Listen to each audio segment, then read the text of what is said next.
What's up, y'all? It's your girl Brandy from Stay Snatched, and today we're making a creamy bacon ranch pasta salad. This is an amazing side dish for just about any occasion. So I'm boiling a large pot of salted water here, and I'm adding 12 ounces of rotini pasta. You can use whatever pasta you like. I'm just gonna cook it in accordance with the instructions on the package.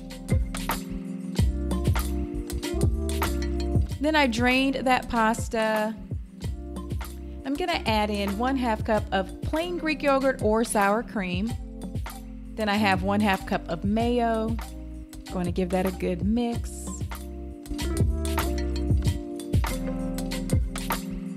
This is 8 slices of cooked and crumbled bacon, 1 cup of shredded cheddar cheese, 1 cup of fresh spinach, 1 cup of chopped cucumbers, 1/4 cup of cherry tomatoes, 1/4 cup of sliced black olives, and then I have my homemade ranch seasoning. I'll include full details in the description box below for how you can make that.